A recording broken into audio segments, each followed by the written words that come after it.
लेकिन आज देश में क्या हो रहा है आप जानते हैं ना इस बात को। आज जो कुछ भी हो रहा है, देखिए हमारा एक नैतिक उत्तरदायित्व इसलिए भी बनता है क्योंकि इस एसएससी एग्जाम के लिए जितने भी बच्चे तैयारी कर रहे हैं, तो हमसे सबसे ज़्यादा बच्चे पढ़ते हैं। एसएससी का सबसे ज़्यादा लाइव बच्चा कहीं पर है तो वो यहाँ पर है। तो एक नैतिक उत्तरदायित्व यानी कि उन बहुत सारे बच्चों ने अपने भविष्य की उम्मीद वो किससे लगा रखी होगी, वो हमसे लगा रखी है। लेकिन दोस्त, जब हम पढ़ा रहे हैं और अगर कोई स्टूडेंट हमसे ये पूछ ले कि आप जो पढ़ा रहे हैं क्या गारंटी है इस बात की कि एग्ज़ाम में जितना अभी चल रहा है कोई ट्रांसपेरेंसी नहीं है, कोई जवाबदेही नहीं है, बहुत सारी जितनी भी गड़बड़ी स्टूडेंट्स को फेस करनी पड़ रही है, क्या इस सब का जवाब भी तुम्हारे पास में है? तो मेरे दोस्त, अब तुमको कहना होगा कि अब और नहीं। और मैं ये कह सकता हूं कि इस बात को हमको हर किसी को बहुत आक्रोश से बोलना चाहिए, क्योंकि अब ऐसी स्थिति आ गई है कि जिस देश में मतलब टीचर्स को एक भगवान की दृष्टि से देखा जाता रहा है, तो उन टीचर्स को भी बार बार मजबूर कर देना कि उनके ऊपर भी प्रश्न चिन्ह लगाए जाएं। और वो किसकी वजह से प्रश्न चिन्ह लगते हैं? खराब व्यवस्था और सरकार की वजह से। सरकार की वजह से। तो एक अध्यापक सिर्फ बच्चों को पढ़ाने के लिए नहीं है, कोई भी एक अध्यापक उन बच्चों के अभिभावक की तरह है, जो सिर्फ उनको ये नहीं है कि किताबों का पाठ पढ़ाता है और वो किताबों का पाठ पढ़ाते रहने से बात बनेगी भी नहीं दोस्त। क्योंकि गड़बड़ी होती रहेंगी आप सबके सामने, क्योंकि ये एक ऐसा वक्त है कि शायद जिसमें हमको इतिहास लिखना होगा। एक उबाल तुम सब लोगों को अपने अंदर पैदा करना होगा और वो चीज़ें तुमको सपोर्ट करनी होंगी, हमेशा करनी होंगी, क्योंकि एक बोर्ड एसएससी आप सबके जीवन से लगातार खेलने का काम कर रहा है। आज इतने ज़्यादा भ्रष्टाचार में वो फंस चुका है, इतनी ज़्यादा लापरवाही हो चुकी है, और सारी गड़बड़ियां जो भी हैं वो तुम सबके सामने है कि कितना अन्याय बच्चों के सामने हो रहा है, बच्चों के साथ हो रहा है। बच्चा एग्जाम सेंटर पर यहाँ बैठा हुआ है, साइड में डीजे पे सॉन्ग चल रहे हैं। एक जगह तो सेंटर ऐसा बना दिया गया है, मुश्किल से 50 गज जगह होगी, उसके चारों तरफ कूड़े का ढेर है। आज ही सुबह आपका सिलेक्शन पोस्ट के एग्ज़ाम में जो आपका गुड़गांव की एक लैब है, ठीक है, उसको मतलब एकदम से वहाँ पर पाया गया है कि वहाँ पर हैकिंग हो रही है। तो ये जो एडिक्विटी है, इसका सिस्टम ऐसा है कि जिसको बहुत आसानी से हैक कर लिया जा रहा है। दिल्ली में आपका पवन गंगा एक लैब है, उसको आज वहाँ पर हैकिंग पकड़ी गई है, ठीक है, उसको रेस्टिकेट करके नए 3 सेंटर्स बना रहे हैं। तो बच्चों क्या बेवकूफ़ समझ रहे हो? ऐसे किसी व्यक्ति के हाथ में जिम्मेदारी दे दोगे कि जिसका सिस्टम कोई भी हैक कर सकता है। तो क्या जो बच्चा वर्षों तक मेहनत कर रहा है, जो लगातार मेहनत कर रहा है, वो मेहनत इस बात के लिए कर रहा है कि उसकी मेहनत को कोई हैक कर ले? क्या इसलिए तुम सब मेहनत करते हो? तुम मुझे बताओ कि जो आपका किस कोई बच्चा अपना घंटे 2 घंटे या 3 घंटे की परीक्षा के लिए वो वर्ष 2 वर्ष और 3 वर्ष तैयारी कर रहा है, और उसको फिर बाद में पता चलता है कि यार जो जो सिस्टम इसको ऑर्गेनाइज कर रहा है वो कोई ऑर्गेनाइज सिस्टम है ही नहीं, एक भ्रष्ट संस्था है। एडिक्विटी जो साथी आपका बैन हो चुकी पहले, उसी को तुम फिर से टेंडर दे दोगे, इस बात के लिए टेंडर दे दोगे कि भाई ये कम खर्चे में एग्जाम ऑर्गेनाइज करा लेगी। तो ऐसे तो कल को कोई एक बच्चा खड़ा हो जाएगा स्टूडेंट्स में से, कहेगा कि यार ये रोजगार मुझे ही दे दो तुम। क्यों नहीं ऐसा करते कि मोदी जी ये रोजगार इस बच्चे को दे दो और ये बच्चा ये काम करेगा, ये सेंटर चलाएगा। क्योंकि होनी तो गड़बड़ी है एट द लास्ट, तो उस बच्चे के द्वारा बनाए गए सिस्टम में कोई गड़बड़ी हो जाएगी, तो उससे अच्छा है कि फिर को 4 लोग आएंगे कि भैया हम तो एकदम से 10-10 रुपए में पेपर करा देंगे, कोई बोलेगा हम भैया 5-5 रुपए में पेपर करा देंगे। तो तुम क्या बच्चों से पैसे लेते नहीं हो? आप बच्चे से हर एक स्टेप पर पैसा लेते हो। बच्चा कभी उस एक चीज़ का विरोध ही नहीं करता कि भाई मेरी फीस इतनी ली जा रही है या आप कोई फीस बढ़ाएंगे, उसको कोई विरोध करने का मतलब नहीं है। वो देता है, उसको जानता है कि यार सिस्टम में पैसा लगता है, ऑर्गेनाइज होने में पैसे लगते हैं। लेकिन जब आप उसके पैसे का दुरुपयोग करोगे और उस दुरुपयोग को करके आप उसके जीवन को प्रभावित करोगे, और ऐसा जीवन उसका प्रभावित करोगे कि वर्षों दर वर्ष जो उसने मेहनत की है उसका जो नतीजा है वो उसको शून्य मिलेगा। आपके सामने आपने देखा होगा, अक्सर पिछले वर्षों से आप देख रहे हैं कि पेपर लीक की खबरें आती हैं। सरकार क्या कहेगी? ढोंग के नाम पर उसको जांच का एक नाम दे देती है, कहते हैं इसकी जांच कराएंगे, हम इसकी जांच करा के और तब इसको बढ़ाएंगे। इतने में ही एक अभ्यर्थी उस इंतजार को करता रहता है, वर्षों का इंतजार करता रहता है। बहुत सारे लोगों की उम्र पूरी हो जाती है, उम्र पूरी हो जाती है, और कभी कभी तो ऐसा हो जाता है रिजल्ट का इंतजार। सीपीओ में क्या चल रहा है? सीपीओ का रिजल्ट क्यों क्यों रोका हुआ भाई साहब आपने? ऐसी क्या मतलब एक फिक्स टाइम पर आप परीक्षाओं को आयोजित करें, एक फिक्स समय पर अगली परीक्षा से पहले एक आंसर की आप दे दें, एक रिजल्ट आप समय पर दे दें, तो वो मतलब क्यों नहीं कर पा रहे हो? उसमें ट्रांसपेरेंसी क्यों नहीं है, पारदर्शिता क्यों नहीं है? लोगों तक आप ये मैसेज क्यों नहीं देते हो कि भाई ये कारण है, इसका उचित कारण ये है? ऐसा एक उचित कारण दीजिए ना जिस पर विश्वास किया जा सके। जितनी भी धांधलियां हैं, जितनी भी भर्तियों में देरी है, जितने भी पद गायब हो रहे हैं, जितनी भी पारदर्शिता की कमी है, ये अब कॉमन बातें हो चुकी हैं। इस देश में कॉमन बातें हो चुकी हैं और नेता अपने एसी के कमरे में बैठ करके ठहाके मार रहे हैं, हंस रहे हैं। एक बच्चा घर में बैठ करके अपने सपनों को कुचल करके रो रहा है और ये लोग वहां संसद में बैठ करके मतलब मस्खरी करते हैं एक दूसरे पर ये लोग मतलब कटाक्ष करके वहां हंसते हैं। बच्चे किसी को टैग कर देंगे ट्विटर पर तो तब नेताओं को पता चलता है कि इस देश में चल क्या रहा है, कि मुझे इस बच्चों के पक्ष में सदन में बोलना है या नहीं बोलना। कभी कभार बहुत बच्चे ट्वीट कर देंगे किसी को टैग कर करके, तो नेताओं को सुध आ जाती है कि हाँ ठीक है, ये सही मुद्दा है, इस पर बहुत सारे बच्चों का जन आक्रोश है और इस पे बच्चे आक्रोशित है, तो इस पक्ष में मुझे बोलना चाहिए। लेकिन फिर वही बात आपका एक समय के बाद में नहीं सुनी जाती है। अभी आप देखिए कितना बोला गया रेलवे रिफॉर्म्स को लेकर के, तो नहीं सुना किसी ने। खूब ट्वीट किए, सब लोगों ने ट्वीट किए।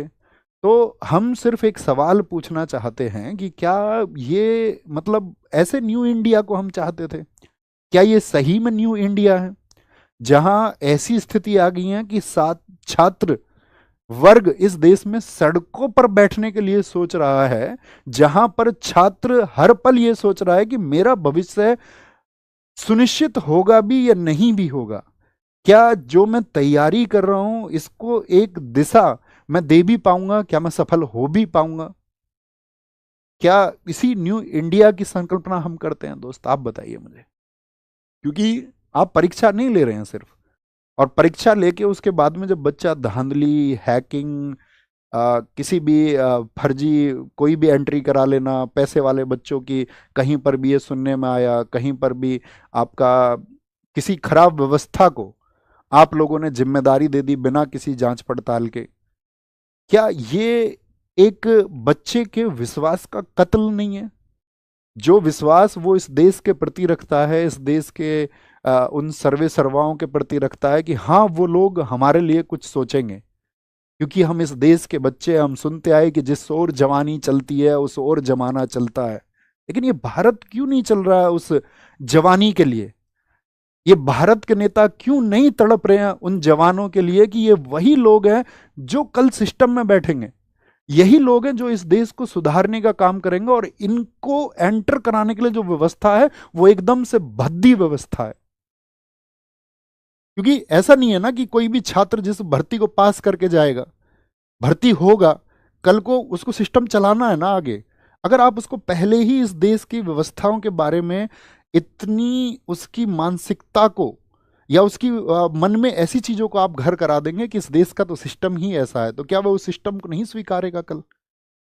कैसे वो गर्व करेगा मतलब व्यवस्थाओं पर? कैसे वो देश पर गर्व करेगा? कैसे इन नेताओं के लिए वो ये सोचेगा कि हाँ ये मेरे लिए कुछ अच्छा सोचेंगे? बच्चे को पढ़ाने के लिए उसके माँ बाप बहुत जगह पर मजदूरी कर रहे हैं, और बहुत जगह पर लोग अपनी जमीनों को बेच रहे हैं, अपने खेतों को बेच रहे हैं कि हाँ कल मेरा बच्चा कुछ अच्छा कर जाएगा और चीजें एकदम से सही पटरी पर आ जाएंगी। कोई पूरी रात को बच्चा जागकर इस बात के लिए पढ़ रहा है कि कल एक दिन एक सवेरा आएगा और उस सवेरे के होने के बाद में वो संघर्ष थोड़ा सा विराम ले लेगा, वो संघर्ष थोड़ा सा थम जाएगा। लेकिन जब उसके पास ये खबरें पहुंचती हैं तो उसका विश्वास टूटता है, उसका रातों को जाग कर के जो मेहनत करना था वो एकदम से खत्म हो जाता है और वह इस सिस्टम के सामने हार मान लेता है। मेरा दोस्त, ये हार मानने का वक्त नहीं है। खुद से वादा करना कि अब क्रांति होगी और अब आंदोलन होगा और इस देश के हर घर से आवाज उठेगी, और इस बात के लिए आवाज उठेगी कि हमारे साथ अब इनजस्टिस और नहीं हो सकता, हमारे साथ अब अन्याय और नहीं हो सकता है। और बस मैं तुमसे इतनी बात कह सकता हूं कि तुम डरना मत, झुकना मत। और क्योंकि अगर हम डर गए ना दोस्त, और अगर हम झुक गए तो इस देश की जो टेढ़ी रीढ़ जिस किसी ने भी की है उसे हम कभी सीधी नहीं कर पाएंगे।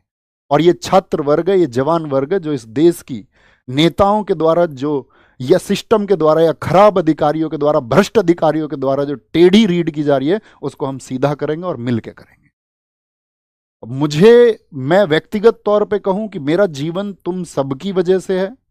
अगर अपना जीवन भी कुर्बान करना पड़ेगा इस व्यवस्था में बदलाव करने के लिए, तो हम कर देंगे और बेझिझक कर देंगे, बिना किसी संकोच के, बिना डरे, बिना झुके कर देंगे। तो ये एक मूवमेंट होगा। हम आपको बता चुके हैं 31 को टीचर्स की मीटिंग होगी आपस में। सब टीचर्स आपस में डिसाइड करेंगे कि कैसे एक परफेक्ट वे पर चलना है, ताकि आपकी चीज़ों में जो आवश्यक सुधार होने चाहिए वो कैसे किए जाएंगे। और अगर उन सब चीज़ों को कंसीडर नहीं किया जाता है, तो ये सिर्फ एक प्रोटेस्ट नहीं, ये भविष्य बचाने का आंदोलन होगा, इस प्रशासन को जगाने का आंदोलन होगा, और उस हर एक युवा आवाज को संगठित होना होगा जो इस खराब सिस्टम के खिलाफ में लड़ना चाहती है, जो ये चाहती है कि ये लड़ाई हो। क्योंकि बहुत कॉमन सी चीज़ है ना, सब जानते हैं क्या होना चाहिए। भाई एक कैलेंडर फिक्स हो जाए, फिक्स डेट हो जाए, एक आंसर की आ जाए बच्चों के पास में, उसको पता रहे कि भाई मेरी गलतियां कहाँ पर हैं, क्या पैटर्न चल रहा है। अब तुम किसी भी नई संस्था को कम से कम एक समय पहले बताओगे ना बच्चों को कि भाई क्या पैटर्न होगा परीक्षा का, साल 6 महीने पहले बच्चों को इन्फॉर्म करोगे कि भाई ये पैटर्न होना चाहिए, ताकि बच्चा उस मानसिकता से खुद को तैयार कर ले। अब बच्चे को पता चलता सिलेक्शन पोस्ट का है जी, वो सब कुछ पैटर्न चेंज हो गया है। अब उसके 10 दिन बाद जो सीजीएल देने वाला है, उसके दिमाग में क्या प्रश्न होंगे? जिसने साल 6 महीने 2 साल तैयारी की, उसकी मनोस्थिति क्या होगी इस समय? उसके क्या वो अपनी तैयारी पे फोकस कर पा रहा होगा, या उसके दिमाग में सिर्फ एक ही प्रश्न चल रहा होगा कि यार पैटर्न क्या रहेगा? अब वो उन तमाम वीडियोस को, उन खराब बेवजह की वीडियोस को देखेगा कि अब पैटर्न चेंज में क्या होगा। क्योंकि कुछ टीचर्स को नहीं पता है क्या होगा पैटर्न चेंज करके, तुक्का लगाएंगे सब लोग। ये तो बच्चे को पता चलेगा 1-2 साल में वो पैटर्न रिपीट होता है, तो फिर सब लोग उसकी नब्ज पकड़ लेते हैं, लेकिन किसी को नहीं पता होता। हमने नहीं बनाया कोई वीडियो पैटर्न चेंज क्या हो, पता ही नहीं है किसी को क्या होगा।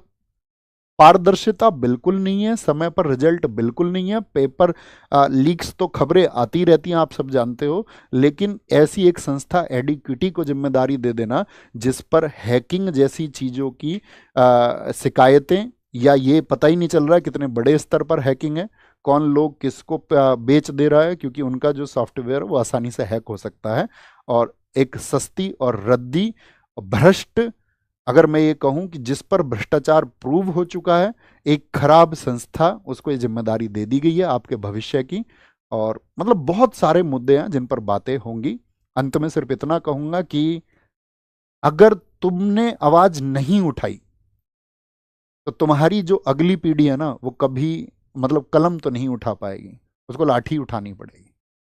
तो हमको ये क्रांति का बीज बोना होगा, शुरुआत करनी होगी।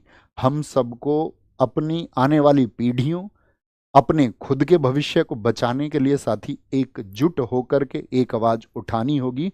और वो आवाज हम उठाएंगे दोस्त, वो आवाज हम जबरदस्त तरीके से उठाएंगे, और हर हाल में उठाएंगे। उसके लिए सब कुछ कुर्बान होता होगा तो हम सब कुछ कुर्बान कर देंगे, और आपके सामने कुर्बान कर देंगे। और हम ये कहें कि ऐसी व्यवस्थाओं में हमको अध्यापक रहना है, और हम अध्यापक रह के पढ़ाते रहें, बच्चों को बरगलाते रहें, तो हम ये कहेंगे कि हम वो अध्यापक नहीं होना चाहेंगे। हम साथी लड़ना चाहेंगे, और इन अधिकारों के लिए लड़ना चाहेंगे। और आपसे भी उम्मीद करेंगे कि 31 को जो टीचर्स की मीटिंग है उसके लिए आप सपोर्ट कीजिए, और भविष्य में सभी टीचर कम्युनिटी जो भी डिसीजन लेती है उसमें आप अपना समर्थन दिखाइए। उन लोगों को अगर कोई ऐसा नहीं है कि किसी को जाकर के आप काउंटर करने लगें, सब लोगों का विश्वास बनिए, उन सब टीचर्स को ताकत दीजिए, उनको ताकत महसूस करवाइए कि हम आपके साथ हैं इसमें, और जो कुछ भी होगा वो सब कुछ करेंगे, सब कुछ करेंगे, सब कुछ करेंगे। ये आप आने वाले समय में देखोगे कि हम आपके लिए क्या करेंगे।